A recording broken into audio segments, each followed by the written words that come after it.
Eh, Selamat pagi, saudara. Eh, Pagi hari ini sebelum saya berangkat, saya beroleh satu hal yang menguatkan saya dari orang luar, saudara. Ada di status dari seseorang yang menyatakan kata-kata yang demikian. Peran kita hanyalah sebagai hamba. Namun kadang tingkah kita seolah kita yang mempunyai dunia. Ini, saudara, ini mengingatkan saya. Kadang saya pagi-pagi sebelum berangkat, saya ngomel. Dalam persiapan, saya ngomel. Kenapa anak saya tidak mau ke gereja dan lain-lain. Tapi saya sadari, anak saya Bernika sampai hari ini kadang tidak mau ke gereja. Tapi dari setiap apa yang saya lihat, ternyata saya salah. Dari kami yang sibuk untuk bersiap ke gereja, kadang kami lupa untuk melakukan sesuatu. Kami cuma persiapan secara fisik. Tapi anak kami, Bernika, dia dengan tenang, dia menyiapkan pakaian kami, bahkan sambil memuji Tuhan. Saya merasa kalah, saudara. Saya belum berangkat, saya masih mempersiapkan diri. Belum sampai mencapai ke rohani yang harus saya bawa. Anak saya telah melakukannya dengan ketulusan. Dia menggosok pakaian untuk kami, untuk saya, untuk mamahnya, bahkan untuk saudaranya. Dia sambil melakukan pujian.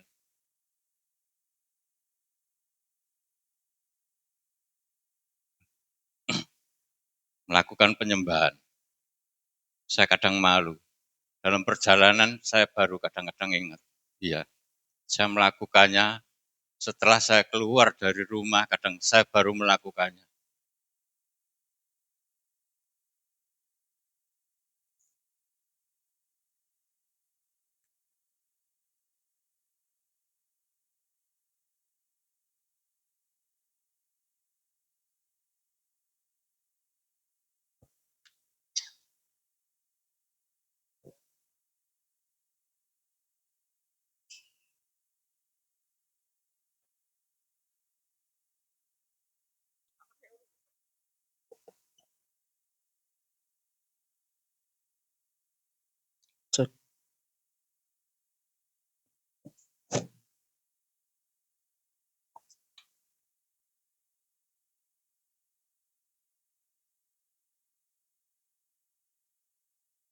Sambil jalan kadang saya baru mulai memuji Tuhan.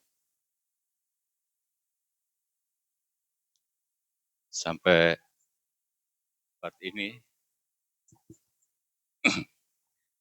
di tempat ini, saudara, saya sadar saya terlambat, kalah dulu dengan anak saya. Mungkin bukan cuma saya, mungkin Bapak Ibu Saudara juga mengalami hal yang sama. Tapi hal ini bisa kita sadari, bisa mulai kita perbaiki. Saudara, sehingga pagi hari ini saya mau ajak saudara untuk belajar, untuk membangun hubungan secara pribadi dengan Allah. Salah satu yang hendak saya bawakan hari ini, saya beri judul doa adalah sarana untuk membangun hubungan secara pribadi dengan Allah. Kita bersyukur, saudara. Kita menjadi orang Kristen. kenapa kita harus membangun hubungan secara pribadi dengan Allah.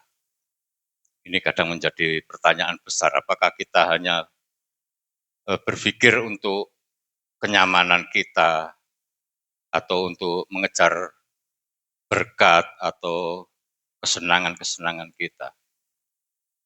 Tapi sesungguhnya yang saya lihat, yang saya sadari, ternyata ada satu hal yang seharusnya memang kita lakukan.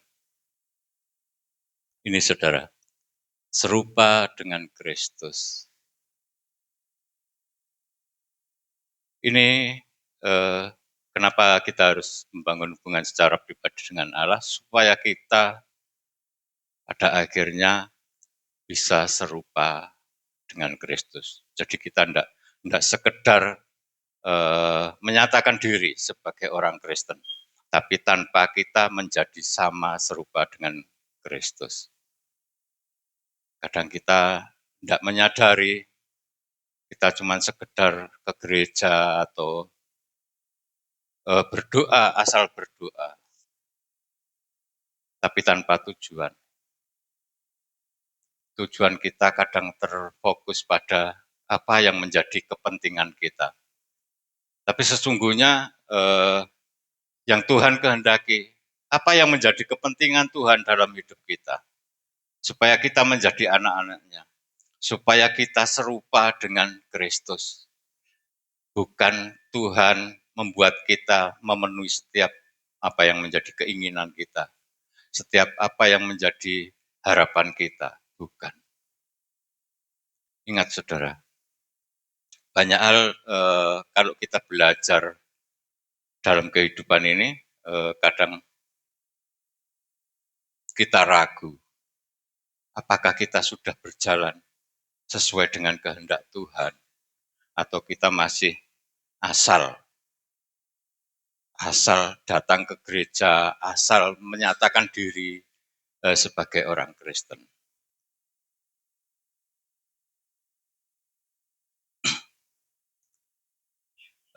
Di Kristen ada banyak hal, ada banyak cara untuk kita bisa membangun hubungan dengan Allah. Di Kristen kita lebih mengenal adanya praise and worship, doa dan penyembahan. Namun di sini saya lebih mau tekankan dulu pada doa.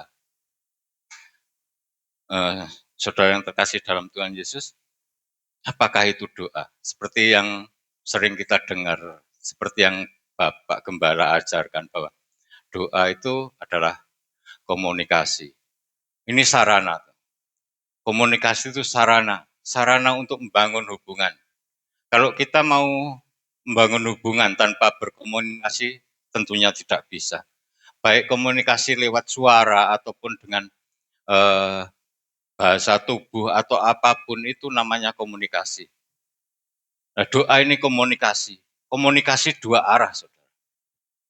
Kalau penyembahan yang kita lakukan, boleh dibilang lebih ke komunikasi satu arah, dari kita memuja ke Allah. Tapi ini yang mau saya ajak untuk saudara pelajari, doa yang komunikasi yang dua arah, yakni doa. Doa ini saudara,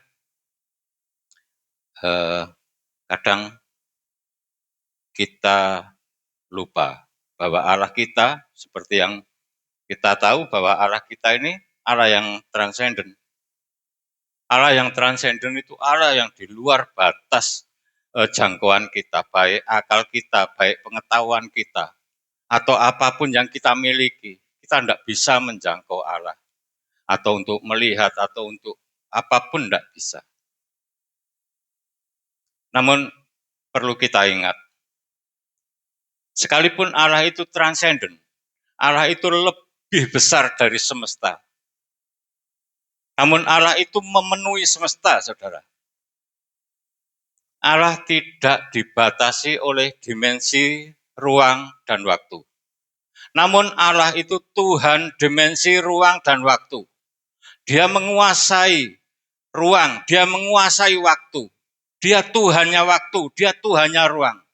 Jadi tatkala kita mau berdoa, mau berhubungan dengan Allah, kita tidak perlu kapan kita harus berdoa, harus ada waktunya, harus ada tempatnya. Tidak perlu, saudara. Kita berdoa secara rohani, kita tidak terbatas oleh fisik. Kalau Allah kita tidak terbatas oleh ruang waktu, kita secara roh juga tidak terbatas oleh ruang dan waktu. Dan kita tahu bahwa di dalam kita ada roh yang ditaruh Tuhan, yang membuat kita bisa berhubungan tanpa terbatasi oleh ruang dan waktu. Kalau kita sampai berpikir harus ada ruang, ada waktu, maka saya tekankan, apa yang kita lakukan itu hanyalah ritual. Di Kristen, Tuhan tidak ajarkan satu ritual. Tidak ada ritual di Kristen, saudara. Tuhan mau roh kita, hati kita, itu yang Tuhan mau untuk bisa berhubungan. Kita tahu, fisik kita ini terbatas. Kita tidak bisa untuk berhadapan dengan Tuhan secara fisik. Kita harus berhubungan secara roh, saudara. Demikian juga kadang kita melihat agama duniawi. Di agama duniawi orang berdoa itu ada catatan. Ada doa, ada catatannya, ada hafalannya. Bahkan dilafazkan. Kenapa di Kristen tidak ada? Saudara jangan iri dengan hal ini, saudara. Tuhan kita itu luar biasa. Tuhan tidak ajarkan doa yang demikian. Yang demikian ini saudara sadari bahwa doa yang demikian adalah mantra. Doa yang ada catatannya, dilafazkan, dan setiap saat harus benar, harus sesuai dengan doa itu, dengan catatan itu. Itu mantra, saudara. Di Kristen tidak ada mantra. Tuhan tidak ajarkan untuk kita mempunyai satu mantra. Ketulusan kita yang Tuhan mau, bukan mantra, saudara. Kalau sekedar mantra, hati-hati, saudara. Dengan doa ini, dengan mantra ini, seseorang panjatkan kehadirat Allahnya, kehadirat Tuhannya. Tapi pada saat yang bersamaan, tatkala dia menghadapi permasalahan, dia bilang, ini permasalahan dari si iblis. Dan mereka juga bacakan hal yang sama, mantra yang sama. Apakah kita di Kristen ada yang seperti itu? Doa kepada Tuhan tidak pernah kita panjatkan, kita pakai untuk mengusir si iblis. Tapi kenapa ini mantra ini dipanjatkan ke Tuhan, tapi juga dibacakan kepada si iblis? Apa bedanya? Apa itu keuntungannya? Apa kelebihannya? Ini saudara, kadang kita kalau waktu masih belajar, kita iri. Iya kenapa? Kayak Kristen nggak diajari doa yang demikian. Doa supaya cepat soge. Doa supaya lepas dari hutang. Nah, kenapa tidak diajari? Kenapa di agama-agama duniawi diajari hal yang demikian? Saya tekankan sekali lagi, ini mantra, saudara. Jangan pakai, saudara. Nanti saudara tidak ada bedanya. Menyembah Tuhan sama menghadapi iblis tidak ada bedanya. Kalau kita pakai hal yang sama, kita pakai mantra ini. Kita hadapi Tuhan, kita menghadap Tuhan dengan hati kita, dengan ketulusan kita. Tapi kita menghadapi iblis dengan kekuatan Tuhan, bukan dengan kekuatan kita. Itu yang membedakan, saudara. Ayo saudara, kita supaya lebih mengerti, lebih bertindak secara dewasa. Kadang orang tidak menyadari hal yang demikian. Orang cuma berpikir untuk mencari nyaman, untuk mencari enak, dengan membandingkan. Agama kita tidak bisa dikomparasi itu. Agama kita adalah kebenaran Tuhan. Kita mengikuti kebenaran Tuhan. Tidak ada tatanan dari manusia. Tidak ada dispensasi dari agama kita. Kalau kita berbuat salah, dosa tetap dosa. Cuman kemenangan kita, Tuhan akan bela. Tuhan akan berikan kemerdekaan. Tuhan akan ampuni setiap dosa. Kalau kita mau bertobat, tidak sekedar bertobat, saudara. Benar-benar bertobat. Kalau kita cuma mengatakan bahwa, oh iya, aku mau bertobat, itu pun tidak bakal diampuni.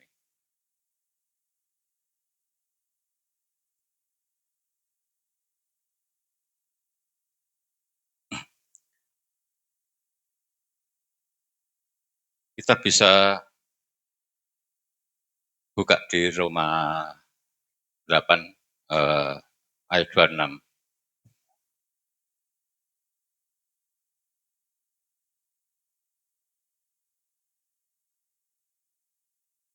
Roma 8 ayat 26. Demikian juga Roh membantu kita dalam kelemahan kita, sebab kita tidak tahu bagaimana sebenarnya harus berdoa. Sebab kita tidak tahu bagaimana sebenarnya harus berdoa. Apakah ada catatan buat kita? Ini di firman Tuhan dikatakan sebab kita tidak tahu. Jadi tidak ada catatan bagaimana harusnya berdoa. Ayo lanjut. Tetapi Roh sendiri berdoa untuk kita kepada Allah dengan keluhan-keluhan yang tidak terucapkan. Tetapi Roh sendiri, Roh yang berdoa. Dan doa itu tidak dengan kata-kata yang puitis, saudara. Dengan keluhan-keluhan. Bahkan saudara, tatkala saudara mengalami hal yang berat, saudara menghela nafas yang berat, itu sebetulnya sudah doa. Ini dari roh yang mengeluh. Jadi tidak harus dengan kata-kata yang indah, yang puitis, enggak. Kalau kata-kata itu pasti dari fisik kita, dari keinginan pikiran kita. Tuhan berikan aku berkat-Mu yang besar hari ini. Tuhan berikan itu. Itu kalau secara fisik. Tapi roh tidak. Roh tahu apa yang kita rasakan.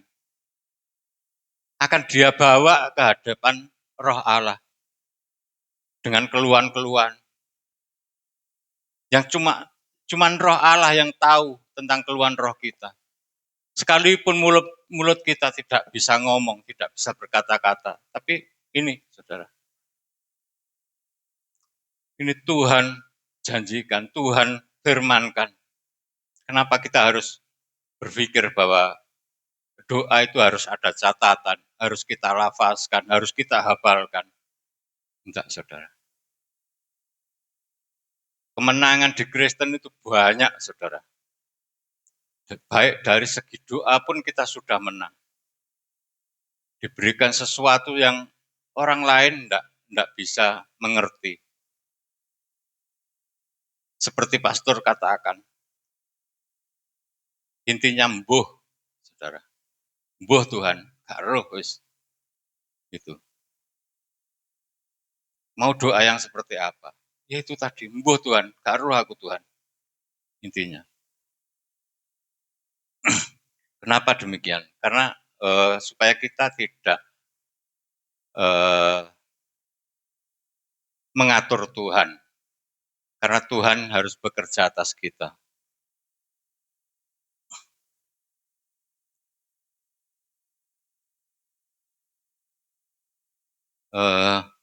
Bisa kita lihat juga di Yohanes 4 ayat 24.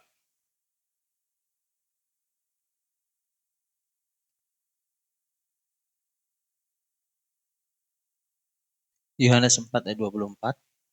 Allah itu roh, dan barang siapa menyembah dia, harus menjemahnya dalam roh dan kebenaran. Ini saudara, Allah itu roh saudara. Barang siapa yang menyembah dia harus menyembahnya dalam roh dan kebenaran. Jadi tidak ada istilahnya unsur fisik kita untuk menyembahnya yang seperti diajarkan di Kristen.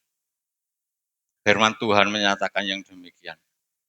Apakah kita masih mau mencari cara untuk berdoa, untuk berhubungan dengan Allah, itu dengan cara kita? Mau pakai ritual, mau pakai mantra. Tuhan sendiri ajarkan untuk kita berhubungan secara roh. Sekalipun fisik kita kadang merasakan sesuatu yang pahit, tapi akan tertopang oleh roh kita yang bisa berhubungan dengan Allah. Seberapa lama fisik kita mau bertahan? 70 tahun, 80 tahun, habis. Tapi roh tidak akan pernah habis. Tidak akan pernah selesai. Makanya kayak pernah Tuhan ajarkan, berikan kepada Allah apa yang menjadi milik Allah.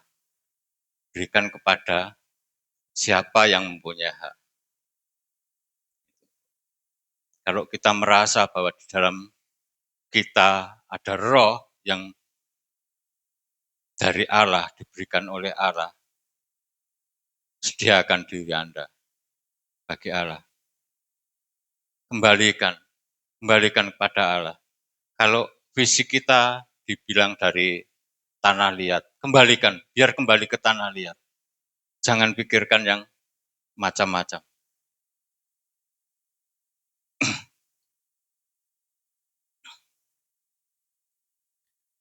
Di Kristen ada, mungkin saudara mau bilang, di Kristen ada ajaran doa yang tercatat. Tapi sebetulnya bukan masalah ajaran doa, kata-kata dalam doa itu yang Tuhan mau ajarkan kepada kita. Tuhan mau pimpin kita, bukan seperti itu. Matius 6 ayat 9.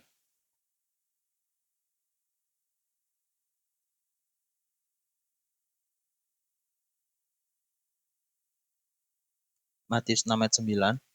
Karena itu berdoalah demikian. Bapa kami yang di sorga, dikuduskanlah namamu. Bapa kami yang di surga, dikuduskanlah namamu. Ini bukan karena kata-kata ini, saudara.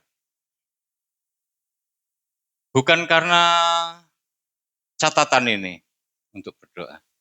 Tapi Tuhan mengajarkan ke kita satu esensi doa yang bisa kita pakai dimanapun, dengan kata-kata apapun itu, tapi esensi doanya harus ada.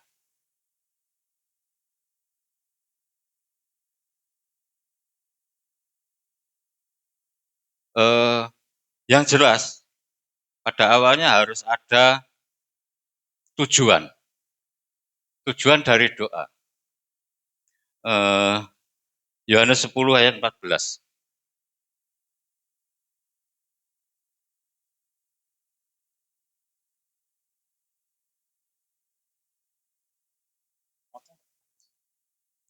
Yohanes 10 ayat 14.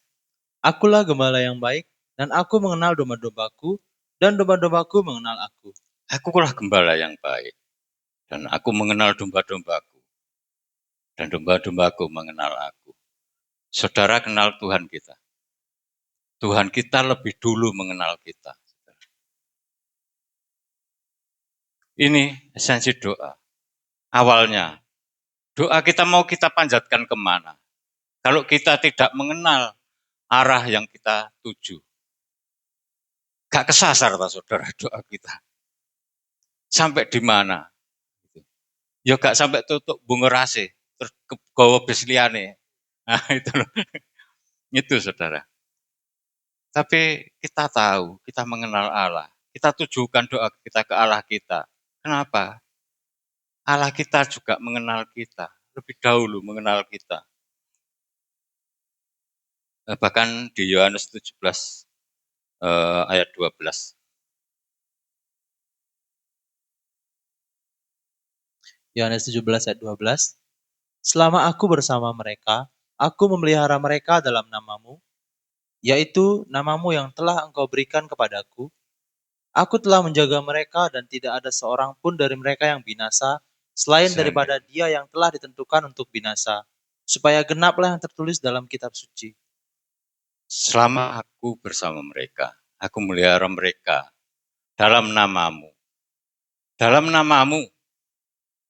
Kalau kita kenal, kita tahu pasti namanya. Kita kenal. Kita bersyukur, saudara. Jadi orang Kristen, dulunya kita tidak kenal Allah kita siapa namanya. Tapi Allah kita berkenan datang ke kita. Akhirnya kita kenal. Allah kita kenal kita. Pribadi lepas pribadi. Kenapa kita tidak mengenal dia? Kita bahkan mengenal namanya. Doa Bapa kami, saudara. Bapa kami yang ada di surga. Kita berani memanggil Tuhan itu Bapa.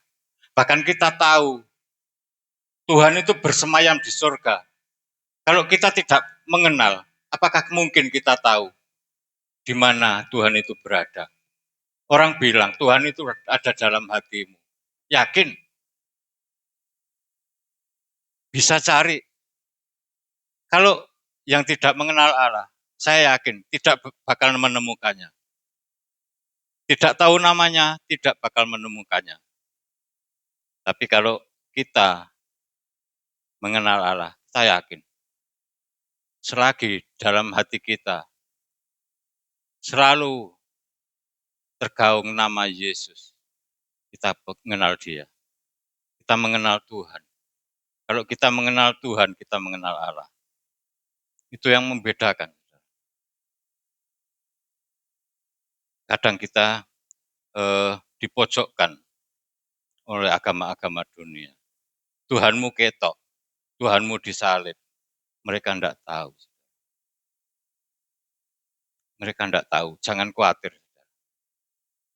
Justru dari situ, itu pengakuan mereka. Pengakuan mereka bahwa mereka pun melihat Tuhan, tapi tidak mengakuinya. Dengan memojokkan bahwa Tuhanmu disalib. Tuhanmu Yesus disalib. Wong Tuhan kok disalib. Itu pengakuan secara tidak langsung. Jangan kecil hati. Jangan berpikir, iya, aku belone ya apa. Enggak, Tuhan tidak perlu kita bela. Kita yang dibela Tuhan. Kehidupan kita dibela. Dari saat kita direncanakan, sudah dibela. Sudah disertai. Tuhan itu luar biasa. Tinggal kita untuk bisa berhubungan dengan Tuhan. Kita bisa datang. Kita bisa mengerti bagaimana seharusnya. Seperti yang Tuhan ajarkan. Jangan pakai cara kita. Jangan percaya dengan mantra. Jangan percaya dengan ritual. Jangan percaya dengan agama-agama dunia. Yakini, kalau Yesus datang ke kita, Yesus selamatkan kita, yakini, pegang. Jangan ditukar dengan apapun. Sekalipun pahit dalam kehidupan yang kita jalani. Jangan dipikir jadi Kristen itu pasti makmur. Enggak. Tuhan mau kita dewasa. Tuhan mau kita menjadi serupa dengan Kristus. Ini yang membuat kadang kita mengalami hal yang pahit.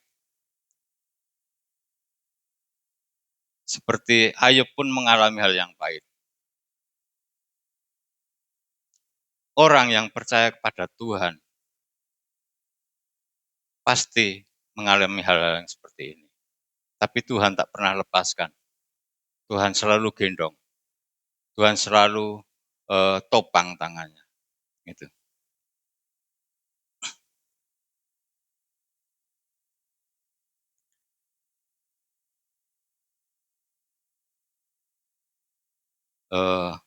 Nama Tuhan itu harus kita kenal. Karena nama Tuhan memang tujuan dari setiap doa kita.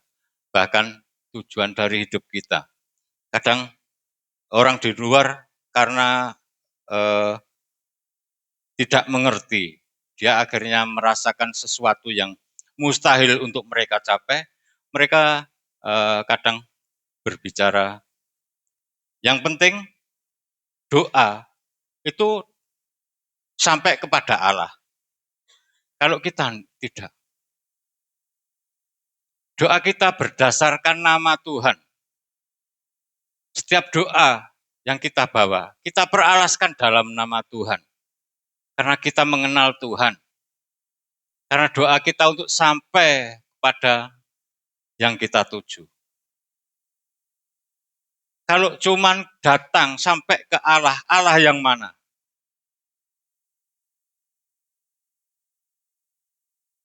Mereka tidak mengenal, jadi mereka tidak berani menyebut namanya. Karena tidak mengenal. Bingung. Kalau kita enggak bingung. Kita mengenal, kita tahu namanya, pasti. Dan nama itu sungguh punya kuasa, punya otoritas yang sangat kuat.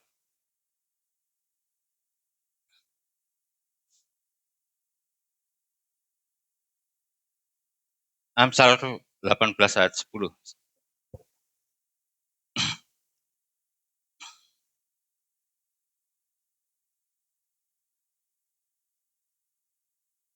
Amsal 18 ayat 10. Nama Tuhan adalah menara yang kuat. Kesanalah orang benar berlari dan ia menjadi selamat. Nama Tuhan adalah menara yang kuat. Ini menunjukkan sesuatu kuasa, otoritas yang luar biasa.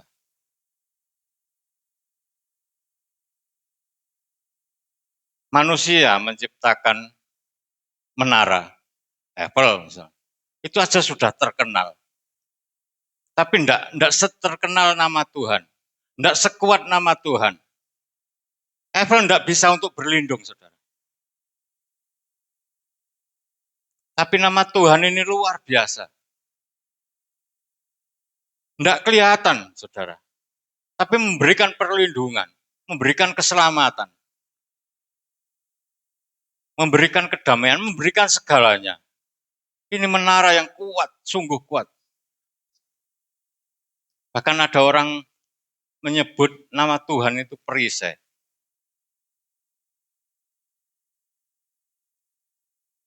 Gunung batu.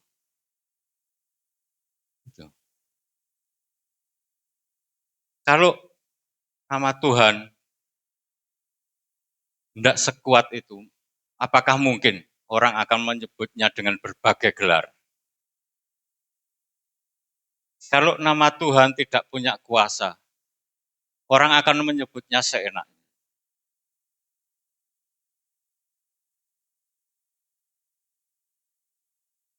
Akan dijadikan permainan. Dulu waktu kecil kita sering berolok-olok dengan teman-teman kita. Mereka menyebut nama bapak kita, orang tua kita itu tanpa embel-embel bapak atau ibu. Oh, anaknya Paijem. Nah, itu. Jem-jem Paijem, nah kayak gitu ya. Padahal nama itu buat kita sudah punya kuasa.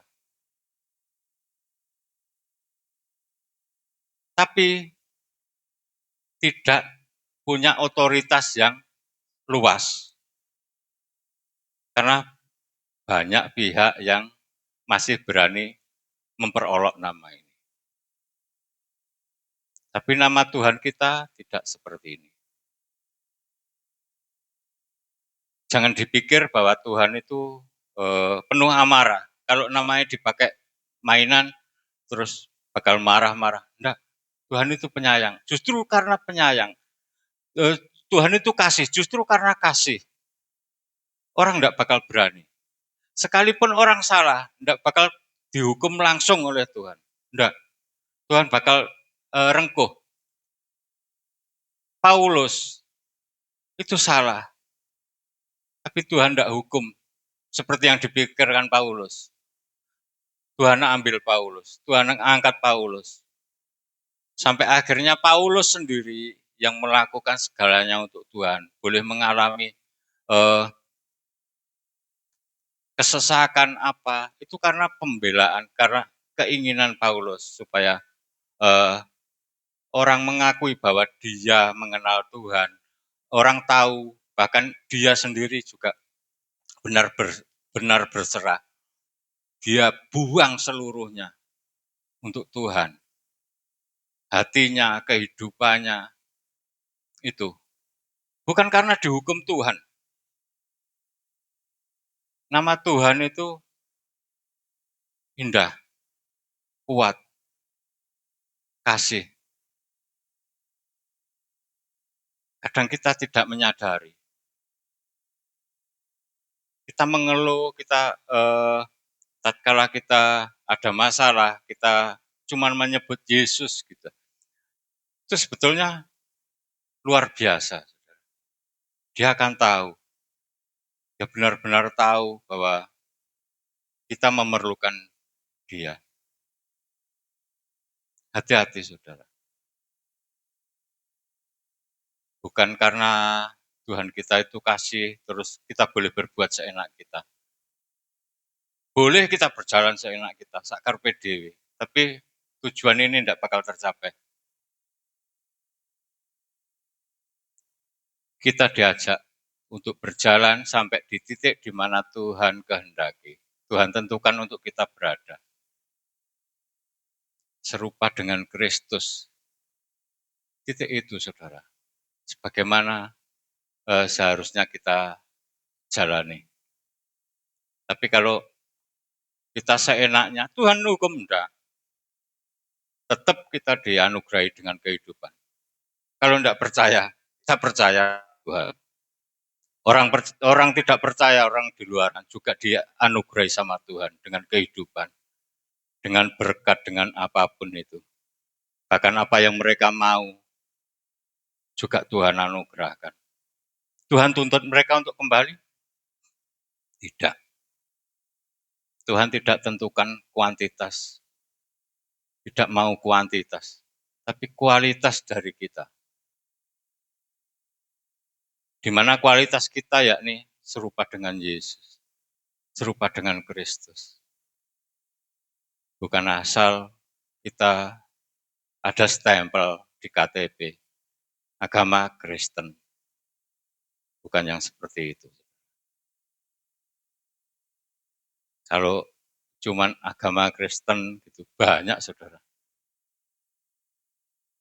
Mungkin separuh dari penduduk Indonesia ini bisa stempel agama Kristen. Tapi tidak tahu apa-apa. Bisa saudara. Sampai hari ini banyak orang kepercayaan pun mengakui beragama A. Kenapa tidak mungkin untuk mengakui bahwa mereka Kristen? Bisa. Tapi Tuhan tidak kehendaki yang demikian. Kenapa tidak kehendaki? Karena mereka tidak mengenal Tuhan. Mereka cuma berpikir bahwa mereka mengenal Allah. Allah yang tanpa nama.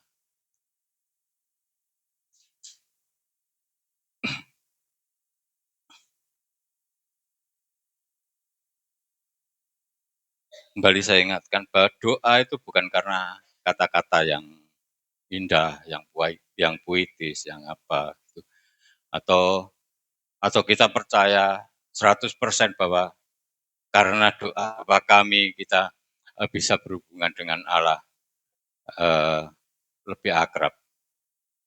Tidak, saudara. Kejadian 5:24. Ini jauh sebelum doa Bapa kami ada. Ini terjadi, saudara. Kejadian 5:24 ini. Kejadian 5 ayat 24. Dan Henokh hidup bergaul dengan Allah, lalu ia tidak ada lagi, sebab ia telah diangkat oleh Allah. Henokh ini keturunan dari Adam. Kalau tidak salah hitung, dia keturunan ke-7 dari Adam. Apakah pada waktu Henokh hidup ini, Tuhan Yesus sudah ajarkan doa Bapa kami? Pastinya belum. Doa Bapa kami Tuhan ajarkan pada saat Tuhan Yesus hadir di dunia. Pada saat perjanjian baru. Sedang Henokh menjalani kehidupannya, beroleh kehidupannya di masa perjanjian lama. Bahkan dalam kitab Kejadian, saudara. Awal dari kitab Alkitab, ya, Bible ada itu Kejadian. Dan Henokh hidup di masa itu. Dan Tuhan Yesus belum ajarkan doa Bapa kami. Tapi yang perlu kita tahu bahwa Henokh ini bergaul dengan Allah. Bahkan ada di ayat-ayat yang lain itu dikatakan bahwa Henokh ini bergaul intim dengan Allah. Jadi ini saudara, tidak karena doa Bapa kami, kata-katanya, istilahnya, tercatat atau apa yang membuat Henokh boleh satu tempat diangkat oleh Allah. Bukan. Kita pun demikian, saudara. Tapi esensi dari doa yang Tuhan ajarkan, yang membuat kita beroleh bagian berhubungan akrab dengan, bergaul akrab dengan Allah. Kadang kita tidak mengerti apakah kita ini sudah melakukan hal yang benar atau kita masih raba-raba, sehingga kita kadang kembali. Seringkali kita sudah di track yang benar, tapi kadang kita ragu karena beban ataupun permasalahan-permasalahan yang boleh hadir dalam hidup kita, akhirnya kita meragukan apa yang kita lakukan. Yang ingin saya katakan tentang doa ini, berdoa dan berjaga-jagalah. Saudara yang terkasih dalam Tuhan, jangan kita berdoa tatkala banyak beban. Kita menghadapi badai, angin ribut atau badai rumah tangga kita, perekonomian kita, pekerjaan kita. Terus kita berdoa. Salah, saudara. Kurang pas. Saya katakan kurang pas. Karena tatkala badai itu datang ke kita, pastinya kita sudah lebih fokus. Kita lebih proteksi. Siap-siap. Bagaimana caranya terhindar, caranya lepas dari permasalahan ini. Itu yang kita lakukan. Tapi tatkala angin sepoi-sepoi, saudara, itu yang menjatuhkan. Hati-hati, saudara. Harus berjaga-jaga di ini. Kalau kita berdoa karena badai ini, terus tanpa berdoa pada waktu angin sepoi-sepoi, kita diberkati, pelan sama Tuhan diberkati, sedikit-sedikit diberkati. Setiap apa yang kita lakukan berhasil, setiap kita yang lakukan berhasil. Hati-hati, jangan lengah. Justru saat ini, saudara, ini yang membuat kadang-kadang kita hancur, kadang kita jatuh. Makanya harap berdoa dan berjaga-jaga. Tetap tetap berdoa, tetap berjaga-jaga, tetap berhubungan, berusaha berhubungan dengan Allah. Itu. Tatkala ini ilustrasi ada begini, saudara. Ada kera yang manjat pohon sampai di ujung. Begitu angin badai datang, dia akan berpegangan lebih kuat sehingga dia tidak bakal jatuh, tidak mau jatuh. Tapi begitu angin sepoi-sepoi, kera ini terlena, ngantuk, akhirnya jatuh. Nah itu, demikian juga kita. Tatkala kita kena permasalahan yang besar, mungkin kita sudah siap, sudah berjaga-jaga. Kita akan berteriak keras, Tuhan tolong, Tuhan tolong. Nah itu pegangan kita. Tapi tatkala kita diberkati, kita lupa. Kita enggak ngomong, Tuhan terima kasih, enggak. Tuhan tolong supaya saya bisa ngatur berkat-Mu, enggak. Kadang-kadang kita ngomong, ayo mah pergi rono, ayo mah ngelencer. Nah itu. Akhirnya hancur. Pada waktu kita butuh, hancur kita. Di situ. Kadang-kadang hal seperti ini saudara kita tidak sadari. Kalau kita tidak mau berdoa dan berjaga-jaga, hati-hati saudara, saya ingatkan, ujung kehancuran di depan mata.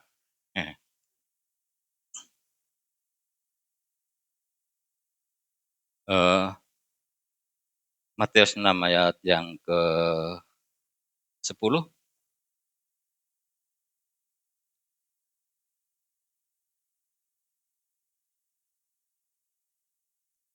Matius 6 ayat 10. Datanglah kerajaan-Mu, jadilah kehendak-Mu di bumi seperti di sorga. Datanglah kerajaan-Mu. Saudara, kita berharap, kita membuka hati, membuka diri untuk kehadiran Allah.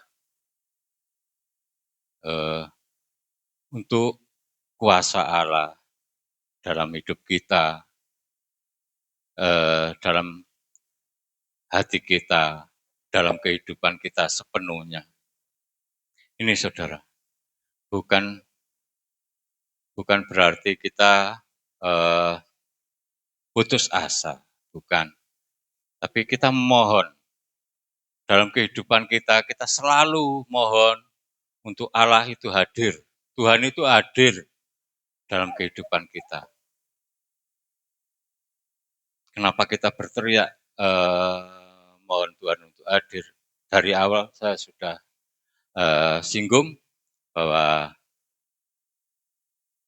Allah itu lebih besar dari semesta, namun Allah itu memenuhi semesta. Tidak usah bingung, saudara. Tidak usah teriak kenceng-kenceng. Tidak usah pakai loudspeaker. Kita cuma mengeluh pelan dalam hati, Allah itu hadir. Allah tahu. Tanpa mengeluh pun sebetulnya Allah sudah hadir dalam kita. Tapi Allah mau kita ambil bagian kita. Sejauh mana kita harus melakukan apa yang harus kita lakukan. Kita buka hati, baru Allah mau melakukan segala yang seharusnya Allah lakukan untuk kita. Allah akan berkarya dalam kita. Tidak cuma sekedar kita diem, enggak. Tapi buka dulu hati kita. Hadirkan dulu Allah kita. Baru selanjutnya kita diem, oke. Allah yang berkarya dalam kita. Ini, saudara. Ini bukan karena kata-katanya. Saya ingatkan ini esensi. Doa Bapa kami itu esensi dari doa. Cara kita untuk sampai bisa bergaul akrab dengan Allah. Jadi sekali lagi jangan berpikir masalah doa yang tercatat atau apa. Tapi kita untuk belajar mengerti esensi doa.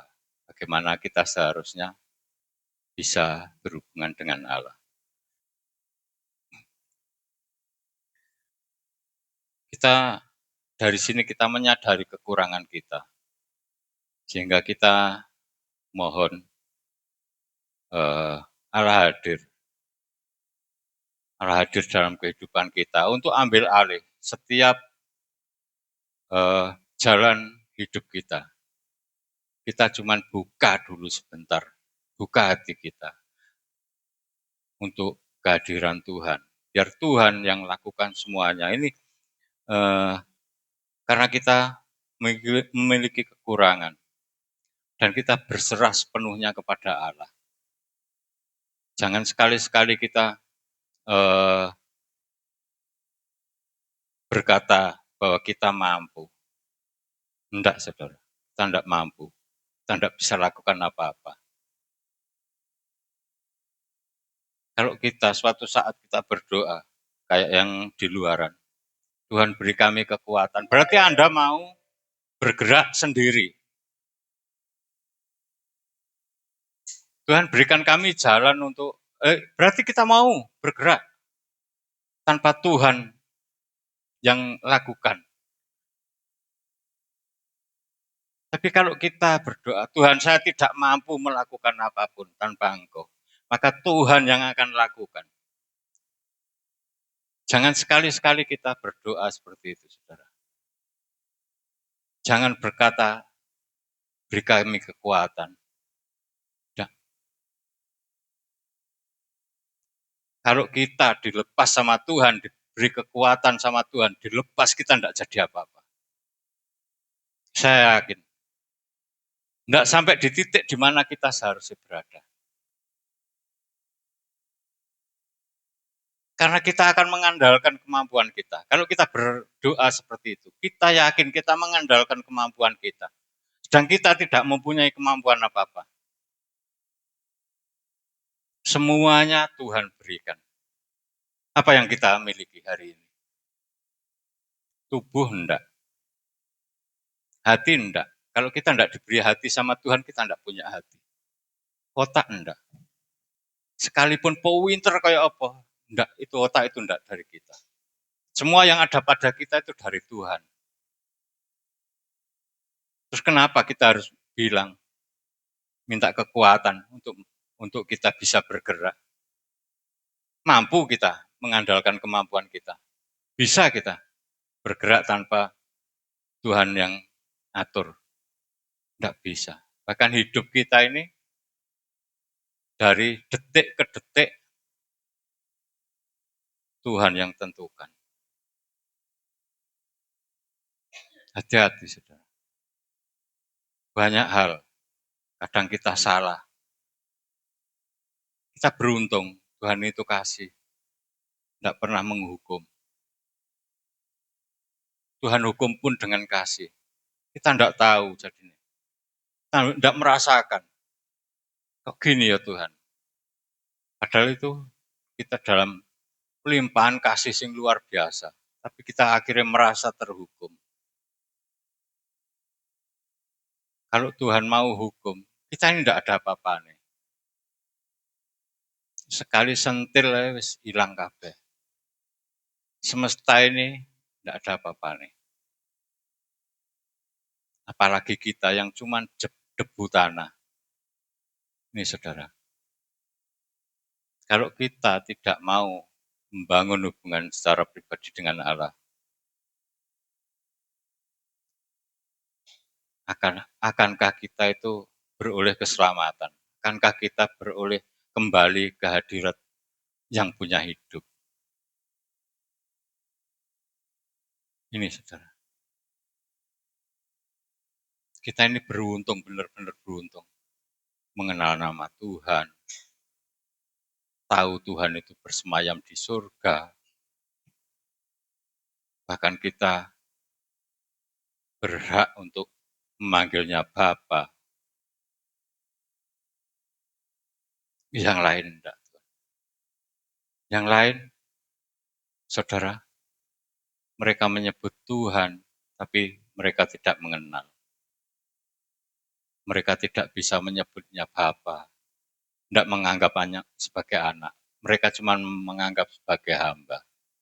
Seperti yang awal saya bawakan tadi. Peran kita hanya sebagai hamba.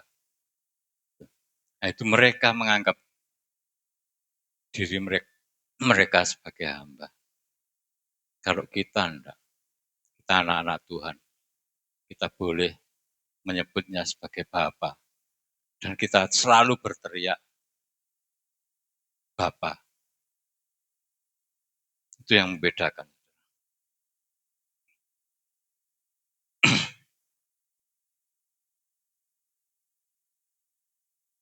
Kita ini beroleh penyertaan Tuhan itu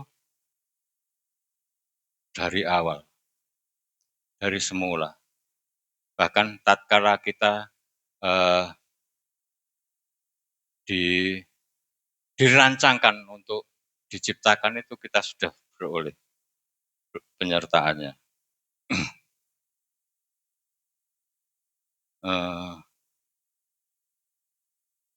Matius 6 ayat 11, Mas.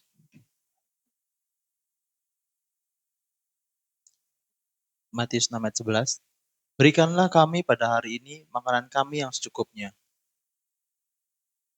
Berikanlah kami pada hari ini makanan kami yang secukupnya. Saudara yang terkasih, Tuhan kita ajarkan kepada kita tidak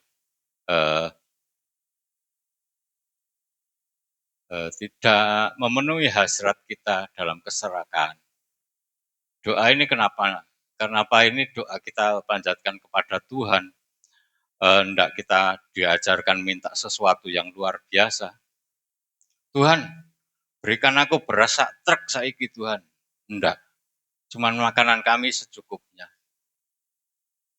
Kenapa?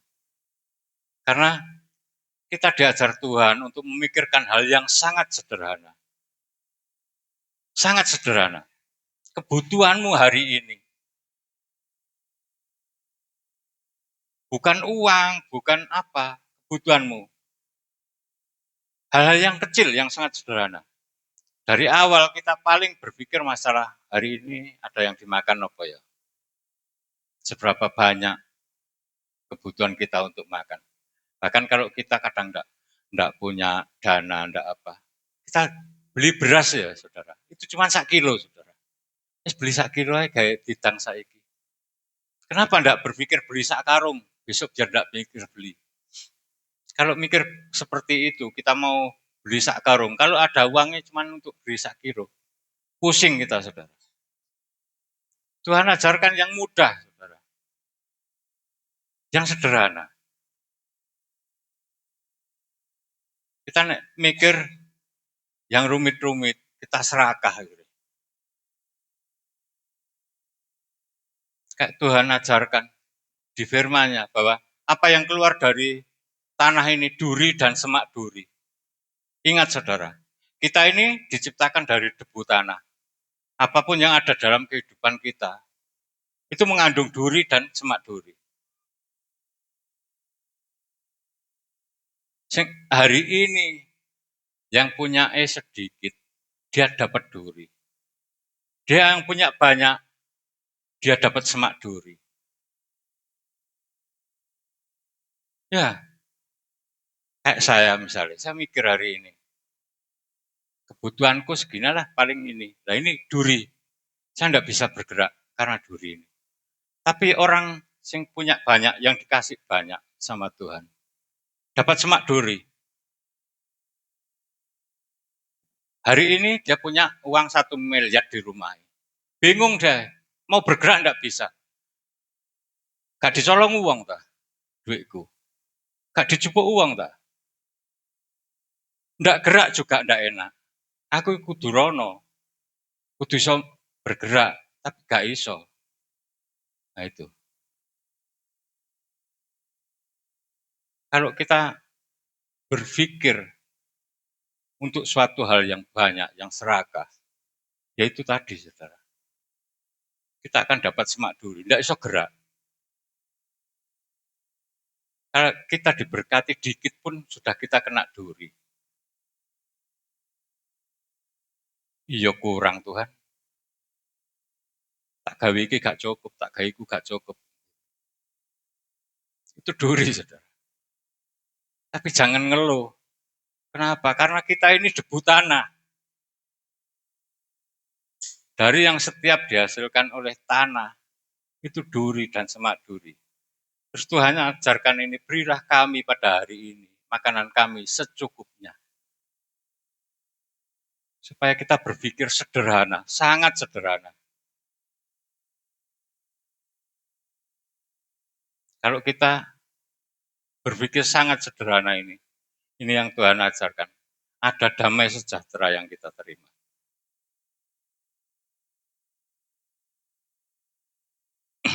Ada pertumbuhan. Kita mengerti.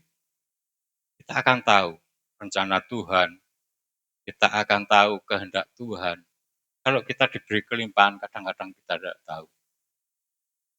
Kesombongan kita yang akan bangkit. Akan timbul.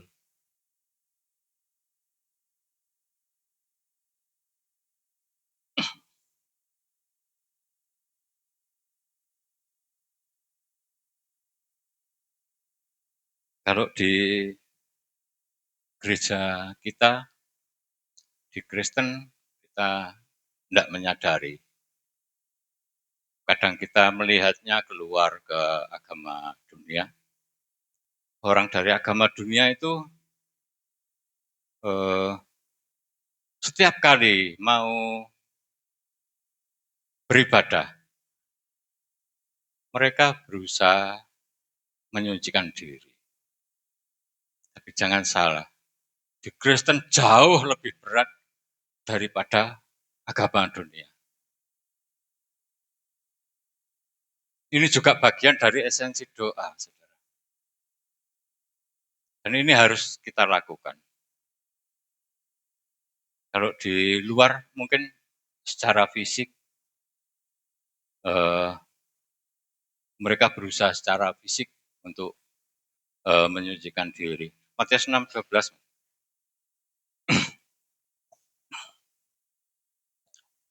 Matius 6 ayat 12. Dan ampunilah kami akan kesalahan kami, seperti kami juga mengampuni orang yang bersalah kepada kami. Dan ampunilah kami akan kesalahan kami, seperti kami juga mengampuni orang yang bersalah kepada kami. Ini saudara, ini pertobatan saudara. Setiap kali kita mau berhubungan dengan Allah, ini harus kita bawa. Ini sarana untuk kita suci, kita kudus. Tidak cuma secara fisik, saudara. Kalau secara fisik, adus, sing bersih wis, suci, kudus. Tidak cuma raup, saudara. Tidak cuma cuci kaki. Mandi jauh lebih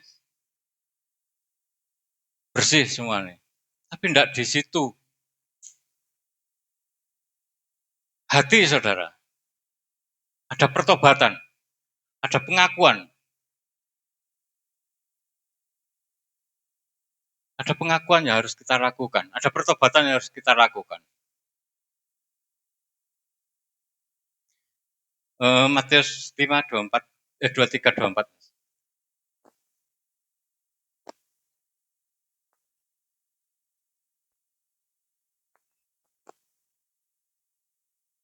Matius 5 ayat 23. Sebab itu, jika engkau mempersembahkan persembahanmu di atas mezbah, dan engkau teringat akan sesuatu yang ada dalam hati saudaramu terhadap engkau,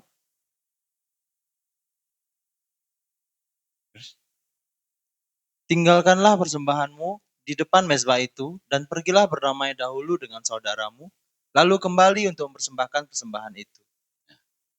Ini saudara, ini diajarkan di Kristen. Bahwa sebelum kita menghadap Allah, sebelum kita beribadah, kita harus benar-benar bersih. Nah, bukan cuma sekedar fisiknya, tapi hati kita harus benar-benar bersih. Supaya kita diterima, dilayakkan oleh Tuhan. kita layak, bahkan persembahan kita pun layak. Kalau sekedar fisik, sedang kita berdoa dengan hati yang kotor, juga tidak ada artinya. Makanya di Kristen ini jauh lebih berat, baik dalam kehidupan untuk mengikut Yesus, bahkan sampai di hal-hal yang terkecil, itu Tuhan perhatikan.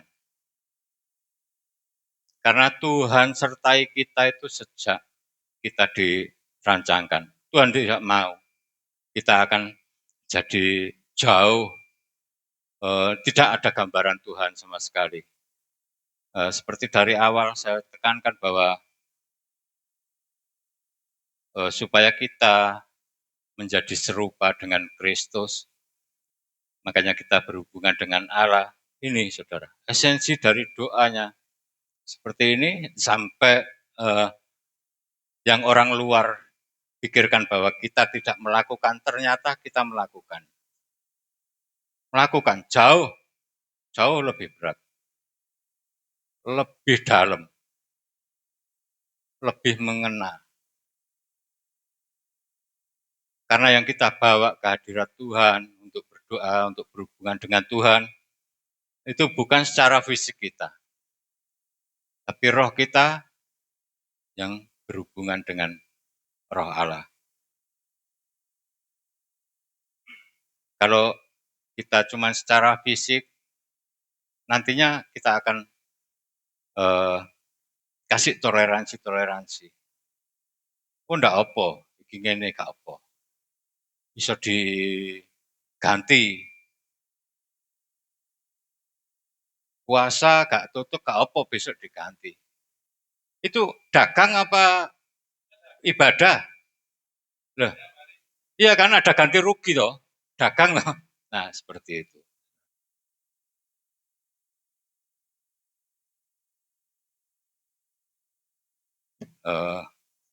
Dan yang terakhir,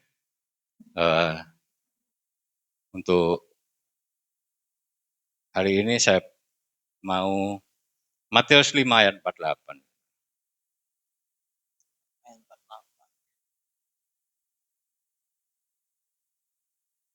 Matius 5 ayat 48. Karena itu haruslah kamu sempurna, sama seperti Bapamu yang di sorga adalah sempurna. Karena itu haruslah kamu sempurna, sama seperti Bapamu yang di surga adalah sempurna. Ini saudara, yang di Matius 5, 23, 24. Kenapa kita harus bertobat? Kita harus sempurna. Supaya apa yang kita bawa ke hadirat Allah, itu sama seperti kehendak Allah. Bapa itu sempurna, Bapa itu kudus. Kita boleh menghadapnya dengan dalam kondisi kudus, dalam kondisi sempurna. Ini bukan sekedar kita asal datang, asal berdoa, asal melakukan. Bukan. Kita diajarkan oleh Tuhan sesuatu yang luar biasa, yang indah. Sekalipun itu berat, saudara. Tapi luar biasa, indah. Benar-benar indah. Tuhan atur, Tuhan tata semuanya. Tuhan kehendaki dalam tatanan seperti yang Tuhan mau. Bahkan kalau Bapa kudus, kita harus kudus. Bapa sempurna, kita harus sempurna. Sama seperti Kristus. Terima kasih.